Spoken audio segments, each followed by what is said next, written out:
Hello everyone दोस्तों, क्या हाल चाल आप लोगों का। तो आज है हमारा 1000 वीडियोस की सीरीज का 113 नंबर का वीडियो। सो फ्रेंड्स, आज का जो मैं क्वेश्चन लेने वाला हूँ वो है सॉल्व द डिफरेंशियल इक्वेशन, जहां हमें डिफरेंशियल इक्वेशन क्या गिवन है, d4y by D x to the power 4 minus K to the power 4 y is equal to 0। सो यहाँ पे फर्स्ट ऑफ ऑल तो मैं इस क्वेश्चन में आपको बता दूं कि इस क्वेश्चन में जो हमें डिफरेंशियल इक्वेशन गिवन है इसका ऑर्डर एंड डिग्री क्या है। सो फर्स्ट ऑफ ऑल जब हम ऑर्डर की बात करेंगे तो हमारी जो डिफरेंशियल इक्वेशन होती है उसमें अब जैसा कि आप यहाँ देख सकते हो y का differentiation with respect to x हो रखा है। तो किसी भी डिफरेंशियल इक्वेशन में हाईएस्ट डेरिवेटिव जो होता है ना, वही हमारा उसी ऑर्डर का डिफरेंशियल इक्वेशन होता है। सो यहाँ पे अगर मैं dy बाई डी एक्स का फोर्थ ऑर्डर देखूं तो यहाँ पे देखो y का x के रेस्पेक्ट में फोर्थ टाइम हो रखा है ना डेरिवेशन, तो यहाँ पे फोर्थ ऑर्डर डिफरेंशियल इक्वेशन कहलाएगी। अब अगर इसी डिफरेंशियल इक्वेशन की हम डिग्री की बात करते हैं तो आप देखिए कि power of highest order derivative, हमने जो डेरिवेटिव निकाला है हाईएस्ट ऑर्डर का, इसकी पावर क्या है, 1 है। तो इट मींस ये क्या है, फर्स्ट डिग्री का हमारे पास में डिफरेंशियल इक्वेशन कहलाएगा। And the second thing,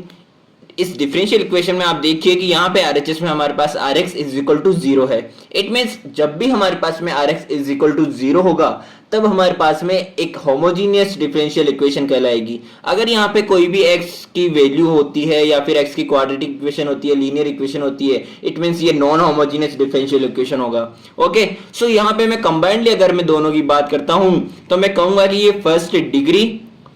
degree and fourth order homogeneous differential equation है। तो चलिए अब हम हमारे क्वेश्चन के सॉल्यूशन पे आ जाते हैं। So we have to convert it in auxiliary equation by substituting y is equal to e to the power mx। यहाँ पे हमें डिफरेंशियल इक्वेशन जो है हमारी, उसमें y is equal to e to the power mx को substitute करना पड़ेगा ऑक्सिलरी इक्वेशन में कन्वर्ट करने के लिए। तो देखो यहाँ पे d4y by D x to the power 4 है and y is equal to तो हम रख देंगे e to the power mx, but यहाँ पे हमें y का फोर्थ डेरिवेटिव भी चाहिए, तो हमें क्या करना पड़ेगा, यहाँ पे e to the power mx का फोर्थ टाइम डेरिवेशन करना पड़ेगा। सो अगर मैं dy by D x it means first time derivative करता हूं तो मेरे पास में e की पावर mx का तो e की पावर mx आ जाएगा, बट इसकी जो पावर है mx का हमारे पास में क्या आएगा, x के रेस्पेक्ट में डिफरेंशिएशन m आ जाएगा, क्योंकि x का तो x का 1 हो जाएगा x के रेस्पेक्ट में। एंड देन हम जब d2y by D x square की बात करते हैं तो यहाँ पे m एज ए कांस्टेंट बाहर रहेगा and again e to the power mx का क्या आ जाएगा, m e to the power mx as it is. अगर मैं d cube y by D x cube की बात करता हूं तो मेरे पास में m एज ए कांस्टेंट बाहर दोनों, तो m स्क्वायर रहेगा and e to the power mx का अगेन क्या हो जाएगा, m e to the power mx, जहां से मैं कंबाइन करके क्या कह सकता हूं कि m cube e to the power mx आ जाएगा। एज इट इज अगर हम d4y by D x to the power 4 की बात करते हैं तो मेरे पास m cube as a constant बाहर रहेगा and e to the power mx का अगेन जैसा कि मैंने कहा है m e to the power mx हो जाएगा, जहां से मैं कह सकता हूं कि m to the power 4 e to the power mx हमें फाइनली इसका फोर्थ ऑर्डर डेरिवेटिव जो है मिल जाएगा। सो अभी हमने क्या किया है, यहाँ पे d4y by D x to the power 4 की जगह पे जो e to the power mx का फोर्थ डेरिवेटिव है वो हमने रख दिया, तो m to the power 4 e to the power mx आ गया and k to the power 4 and y की value e to the power mx हमने रख दी है। सो यहाँ से e to the power mx में कॉमन लेता हूं तो मेरे पास में फाइनली ऑक्सिलरी इक्वेशन कन्वर्ट होगी इस फॉर्म में, m to the power 4 minus k to the power 4 is equal to 0, जो कि मेरे यहाँ पे ऑक्सिलरी इक्वेशन बन चुकी है। सो अभी मुझे इस ऑक्सिलरी इक्वेशन को इसके फैक्टर्स में कन्वर्ट करना है। सो फैक्टर्स में कैसे कन्वर्ट करेंगे, यहाँ से आप फॉर्मूला जानते ही हो, a square minus b square का क्या होता था, a minus b and a plus b. तो इसी तरह से यहाँ पे m टू द पावर 4 को मैं m स्क्वायर का होल स्क्वायर लिख सकता हूँ, m स्क्वायर का होल स्क्वायर माइनस में k स्क्वायर का होल स्क्वायर, तो यहाँ से m square minus k square and m square plus k square हो जाएगा and again m square minus k square को मैं a square minus b square के फॉर्मूले से क्या लिख सकता हूँ, m minus k and m plus k and m square plus k square as it is equal to 0। सो यहाँ से मुझे इक्वेट 0 के करने पे इन तीनों से क्या क्या फैक्टर्स मिलेंगे, m is equal to k मिलेगा, यहाँ से m is equal to minus k मिलेगा, it means m is equal to plus minus k मुझे मिले दो factors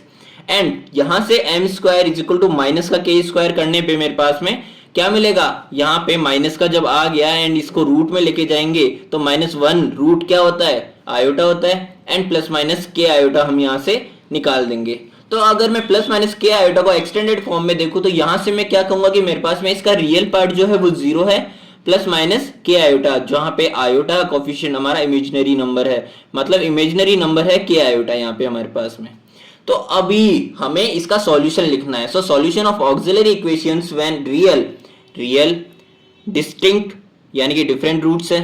and imaginary roots. Okay, इनका हम कैसे लिखते हैं देखिए। सो यहाँ पे y is equal to c1 e to the power kx c2 e to the power minus kx plus में अब इमेजिनरी रूट्स की बारी आती है। तो इमेजिनरी रूट्स में हम क्या करेंगे, जो हमारा रियल पार्ट है उसको e to the power real x कहते हैं, यानी कि यहाँ पे तो ये 0 है तो e to the power 0x and c3 cos kx, यहाँ पे cos kx जो x का कोफिशिएंट आया है वो हमारा आयोटा का कोफिशिएंट आता है, तो cos kx हो जाएगा प्लस में c4 sin अगेन आयोटा का कोफिशिएंट क्या होगा, x का कोफिशिएंट k, तो यहां से आ जाएगा c3 cos kx प्लस में c4 sin kx, क्योंकि e टू द पावर 0 तो मेरे पास 1 हो जाएगा। तो मैं फाइनली कह सकता हूं कि हमारे पास में जो इसका सॉल्यूशन आया डिफरेंशियल इक्वेशन का वो आया है y is equal to c1 e to the power kx plus में c2 e to the power minus kx plus में c3 cos kx प्लस में c4 sin kx, जहां से मैं कह सकता हूं कि c1 c2 c3 and c4 हमारे पास क्या है, आर्बिट्ररी कांस्टेंट्स। सो ये था हमारा आज का वीडियो, मिलते हैं हमारे नेक्स्ट वीडियो में।